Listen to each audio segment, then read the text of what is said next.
వీక్షకులందరికీ నమస్కారం. జూన్ నెలలో తులారాశి వారికి ఏ విధమైనటువంటి ఫలితాలు కలగబోతున్నాయో ఈ వీడియో ద్వారా క్లుప్తంగా తెలుసుకునేటువంటి ప్రయత్నం చేద్దాం.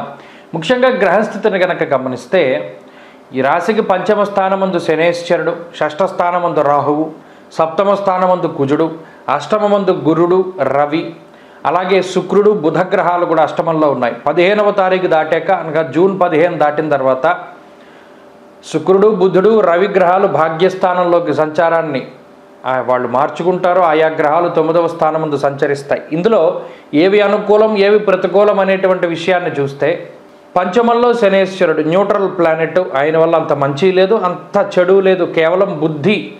ఆయన కర్మకారకుడు, బుద్ధి కర్మానుసారిని, బుద్ధిని మార్చగలుగుతాడు కానీ శారీరకంగా కానీ లేకపోతే మరేతరత్ర కానీ ఆయన ఇబ్బంది పెట్టాలని చూడడు. కేవలం వీళ్ళు ఎలా సొంతంగా నాశనం అయిపోతారు అనేటువంటి దాని మీద ఆయన కాన్సన్ట్రేషన్ ఉంటుంది. అనగా స్వయంకృతాపరాధాలు ఎక్కువ చేస్తారు తులారాశి వారు.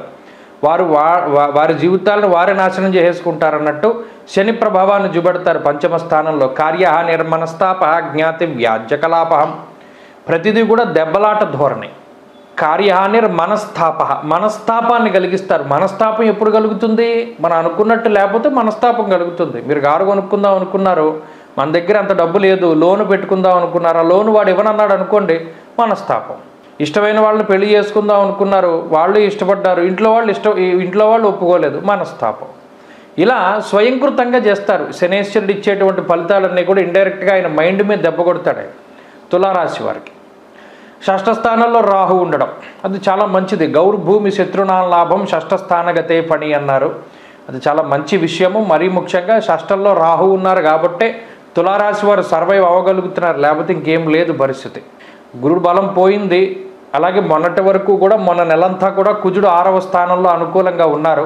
చాలా రకాలైనటువంటి అనారోగ్య సమస్యలు ఎదురైనా సరే తృణప్రాయంగా అవన్నీ కూడా అవి తగ్గిపోవడమో, త్వరితగతిన వాటి నుండి మీరు రికవరీ అవ్వడమో, లేదా ఏదైనా పెద్ద వ్యాధేమో అని భయపడిపోతే అది చిన్నదానిగా పోవడమో, గ్యాస్ట్రిక్ సమస్యలు ఏవో రకరకాలుగా ఇబ్బంది పెట్టినా కూడా వాటి నుండి మీరు బయటపడడానికి కుజరాహువులు యుతి కారణం. గత నెలలో ఈ నెలలో రాహువు బలంగా ఉన్నారు కాబట్టి ఈ రాహువు అటు శత్రువులు, అలాగే రుణబాధలు, రోగబాధలు వీటిని రాకుండా ఆయన నివారించగలుగుతూ ఉంటారు.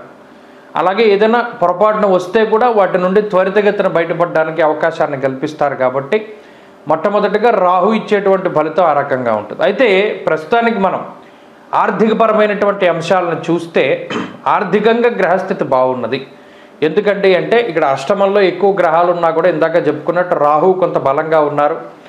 ఆదాయ మార్గాల్ని ఏమీ ఇబ్బంది పెట్టరు, వచ్చేటువంటి ఆదాయం అలాగే వస్తుంది. అయితే ఎడిషనల్గా ఆదాయం కోసం ప్రయత్నం చేసేటువంటి వారు, అంటే ఉద్యోగం చేస్తూ వ్యాపారం పెట్టుకుందాం, లేదా వ్యాపారంలోనే ఇంకో రకంగా మనం పెట్టుబడి పెడదాం, అందులో ఏమైనా డబ్బు వస్తుందేమో, ఇలా ఎడిషనల్గా ఆదాయ మార్గాలు అయితే ఉండవు. వాటి నుండి డబ్బు అయితే రాదు.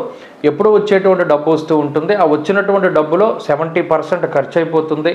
20% మీరు కావాలని తగలేసేస్తారు, అనగా ఖర్చు పెట్టేసుకుంటారు.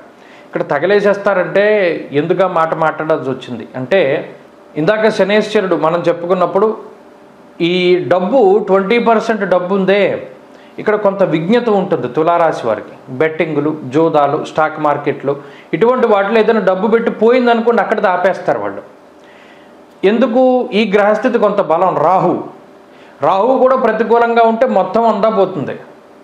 రాహు బలంగా ఉన్నాడు కాబట్టి ఫస్ట్ 5 వేద్దాం అనుకుంటారు, 5 పోతుంది. 10 వేద్దాం అనుకుని 10 పోయింది. అబ్బో మొత్తం పోతుందిరా అనుకుని మానేస్తాడు వీడు. ఆ మానేయడం అనేటువంటి దానికి రాహు కారణం. అందుకని అది తగలేసేస్తారన్న 20% దాన్ని విచ్చలవిడిగా విలాసాలకి, లేకపోతే మీ లగ్జరీకి, ఎక్స్పెన్సెస్కి ఆ 20% డబ్బుకు పోతుంది, అది నిలబడదు. ఇందులో రిమైనింగ్ అటు 70% మీ డైలీ ఖర్చులు, 20% అనవసరమైన ఖర్చులు పోతే 10% డబ్బు మీ దగ్గర ఉంటుంది. కాబట్టి ఆర్థికంగా ఇబ్బందులు అయితే ఈ నెల ఉండవు. సమయానుకూలంగా డబ్బు కావలసినంత వస్తుంది, ఉపయోగించుకుంటారు.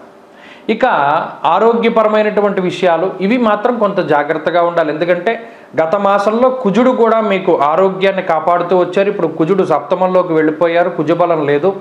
ప్రతికూలించే గ్రహాలు ఎక్కువగా ఉన్నాయి. దుర్దోష శత్రు సంవాదో గమనాగమనం వ్యధ అన్నారు. అనగా అష్టమ రవి, అష్టమ గురుడు, శుక్రుడు, బుధుడు, అలాగే అష్టమంలో చంద్రుడు కూడా వెళ్తూ ఉంటారు. వెరసి 4 గ్రహాలు అష్టమంలో ఉంటాయి కాబట్టి ఆయా గ్రహాలు కొంత ఆరోగ్యపరంగా ఇబ్బందులు పెడతాయి కాబట్టి ఆరోగ్యాన్ని మాత్రం చాలా జాగ్రత్తగా కాపాడుకోవాలి. ఎప్పుడూ కూడా వ్యాయామాన్ని చేస్తూ పరిమిత భోజనాన్ని, పరిమిత నిద్ర, అంటే ఎప్పుడూ కూడా ఎక్కువ ఎక్సెస్ నిద్ర కానీ తిండి కానీ వీళ్ళు తీసుకోకూడదు. తక్కువగా నిద్రపోవాలి, తక్కువగా తినాలి, తక్కువగా మాట్లాడాలి. ఆ మూడు గనక తులారాశి వారు అవలంబించగలిగితే ఈ నెలంతా కూడా చాలా బాగుంటుంది ప్రత్యేకించి. ఇది ఆరోగ్యపరంగా, ఎందుకంటే పాడు చేసేటువంటి గ్రహాలు ఉన్నాయి, ఆరోగ్యాన్ని ఇబ్బంది పెట్టేటువంటి గ్రహాలు ఉన్నాయి కాబట్టి ఆరోగ్యం పట్ల చాలా జాగ్రత్త అవసరం.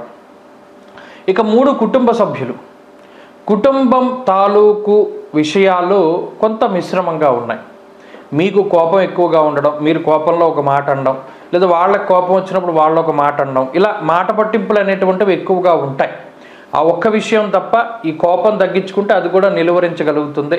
మాట్లాడేటప్పుడు ఆర్చిచూచి మాట్లాడుతూ ఉండాలి. కుటుంబ సభ్యుల యొక్క సహకారం అయితే తులారాశి వారికి ఉంటుంది. ఇక 4వది ఉద్యోగానికి సంబంధించినటువంటి విషయానికి వస్తే ఉద్యోగ పరిస్థితులు అయితే సాధారణంగానే ఉన్నాయి. ఉద్యోగంలో అంత బాగుపడేటువంటి సూచనలు లేవు. అలానే